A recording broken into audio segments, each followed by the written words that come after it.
Bismillahirrahmanirrahim. Assalamualaikum warahmatullahi wabarakatuh.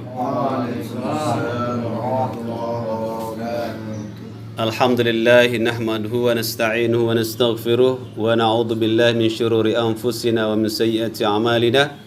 Man yahdihillahu fala mudilla lahu wa man yudlil fala hadiya lahu. Asyhadu an la ilaha illallah wahdahu la syarika lah wa asyhadu anna sayyidina Muhammadan abduhu wa rasuluh. Allahumma salli wa sallim wa barik ala sayyidina Muhammadin wa ala alihi wa sahbihi ajma'in. Amma ba'du. Teman-teman semua yang dirahmati Allah Subhanahu wa taala, jamaah Musalla Al-Barakah Man 3 Kota Mataram yang berbahagia. Salat zuhur telah kita tunaikan, telah kita dirikan. Insyaallah Allah berkahi dan terima amal ibadah zuhur kita pada siang hari ini. Salawat dan salam semoga senantiasa kita dawamkan untuk baginda Nabi besar Muhammad sallallahu alaihi wasallam, karena satu selawat akan dibalas 10 kebaikan dari Allah Subhanahu wa taala. Teman-teman semua, pada kesempatan yang baik ini saya mengajak kepada kita semua untuk mencermati satu hadis yang disampaikan oleh Nabi besar Muhammad sallallahu alaihi wasallam yang berbunyi, ittaqillaha haitsuma kunta wa atbi'is sayyi'atal hasanata tamhuha wa khaliqin nasa bi khuluqin hasanin. Di dalam hadis ini ada 3 poin besar pelajaran yang bisa kita ambil.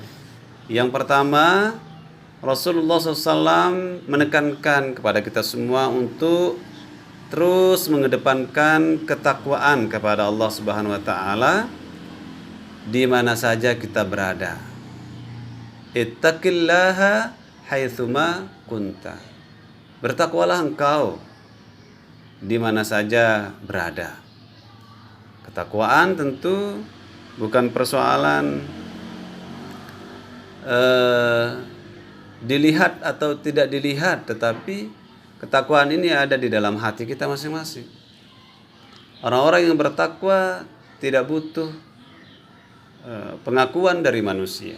Orang-orang bertakwa hanya menuju kepada Allah Subhanahu wa taala, sehingga dia dalam kondisi ramai dia tetap akan mengedepankan takwaan kepada Allah, apalagi dalam kondisi yang sepi di mana saja berada.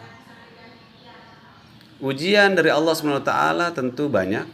Ketika kita mengatakan saya beriman, itu kita sudah mulai diuji. Kita Islam kita ini kan Islam keturunan rata-rata.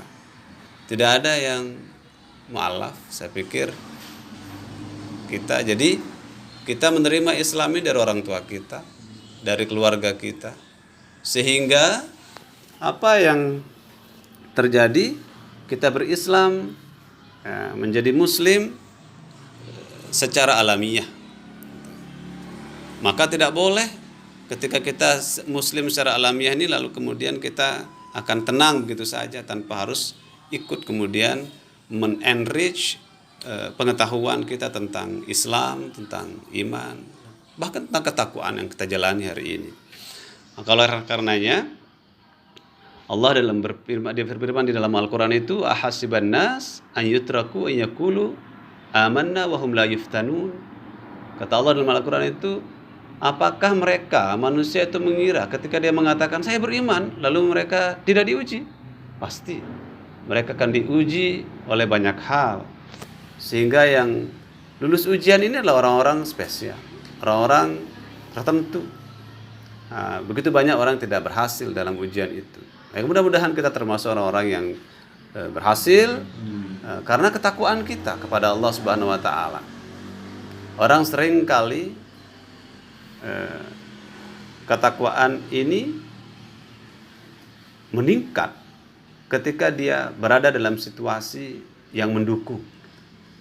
Contoh misalnya musola, masjid, dan keramaian-keramaian tertentu di tempat-tempat ibadah itu membuat kita semangat beribadah. Tetapi ketika kita sendiri, bisa jadi juga kita kurang. Ada hal-hal tertentu yang membuat kita semangat, ya. Apakah kemudian ini di situ mengukurnya, sehingga dia mau sendiri, dia mau banyak orang, tetap dia memiliki rasa takut kepada Allah, itu sama saja.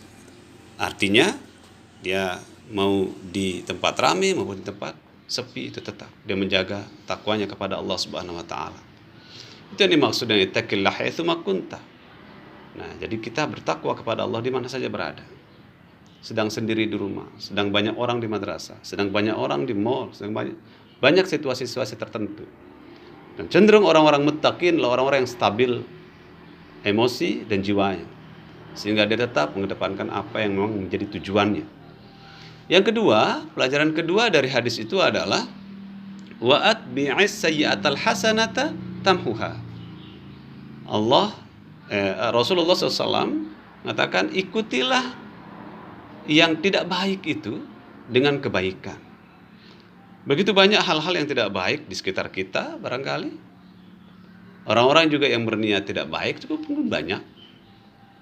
Orang-orang yang tidak kita pernah harapkan datang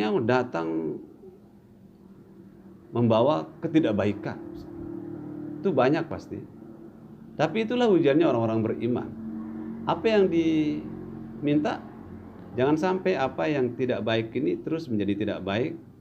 Jadi kita ikuti dia dengan kebaikan. Kalau sederhananya adalah secara pribadi ketika kita melakukan satu keburukan, ketidakbaikan, minimal bersuudzon kepada orang, maka istighfar. Nah, kira-kira begitu. Cukup dengan istighfar. Ini level suudzon, ya. Belum tindakan real. Kalau suudzon kan sebenarnya tidak tercatat sebagai sebuah maksiat gitu ya. Atau misalnya ada merencanakan keburukan kepada orang lain tapi belum dilakukan. Belum kita sempat lakukan, itu belum tercatat di catatan malaikat, gitu kan? Masih tercatat sebagai sesuatu yang masih direncanakan. Nah, tetapi kalau kebaikan masih baru berniat saja tercatat oleh malaikat menjadi sebuah kebaikan. Nah, makanya beruntunglah kita, meskipun kita suudzon, meskipun kita berniat tidak baik dan sebagainya, tapi tidak pernah kita lakukan, maka tidak tercatat sebagai sebuah kejahatan atau keburukan. Disitulah wasiat rahmatullah itu. Jadi rahmat kasih sayang Allah itu lebih luas daripada godopnya, ya, marahnya, murkanya itu lebih luas. Nah, yang ketiga adalah wa'at bi'isaital hasanatamha wa khaliqin nasa bi khuluqin hasanin, dan berakhlaklah kepada manusia dengan akhlak yang baik. Rasulullah menutup hadis ini memang dengan akhlak gitu ya. Penting karena kita ingat bahwa ternyata tujuan utama Nabi diutus itu ya akhlak ini. Banyak orang berilmu, pintar, tapi kurang ajar juga nggak menarik misalnya. Banyak orang hebat tapi nggak ada akhlaknya, nggak ada ininya, juga tidak menarik. Tidak akan pernah memberikan manfaat lebih banyak, hanya sebatas duniawi. Nah, kalau akhlak inilah puncak dari semuanya. Di luar sana, meskipun kita muslim, kemudian kita tinggi pendidikannya, tetapi kurang ajar sama orang non-muslim loh ya. Itu juga kan dianggap sebagai orang yang tidak baik. Nah, akhlak ini mengajarkan kita universalitas pergaulan dengan siapapun. Wa khaliqin nas. Bahasa Nabi adalah an-nas, bukan al-muslimin. Ya, berakhlaklah kepada orang-orang muslim dengan baik, bukan. Tapi berakhlaklah kepada seluruh manusia. An-nas di situ di istighraq itu kalau dalam bahasa Arab itu disebut dengan seluruhnya. Mau lihat non-muslim, mau lihat apa, semua searan jenis manusia akhlak yang baik dikedepankan. Mau penjahat, mau orang baik. Jadi itu wa khaliqin nas. Nah, nas itu kan terbagi banyak karakter orang. Dan dikunci oleh Nabi bi khuluqin hasanin. Dia tidak bilang Nabi dengan akhlak yang sesuai konteks, enggak juga. Tetap wa khuluqin hasanin, dengan akhlak yang baik. Nah, dengan demikian 3 pelajaran ini penting untuk kita sama-sama pahami kita berbagi, mudah-mudahan bisa bermanfaat untuk kita semua. Demikian saya kira, mohon maaf atas segala kekurangan. Assalamualaikum warahmatullahi wabarakatuh. Waalaikumsalam.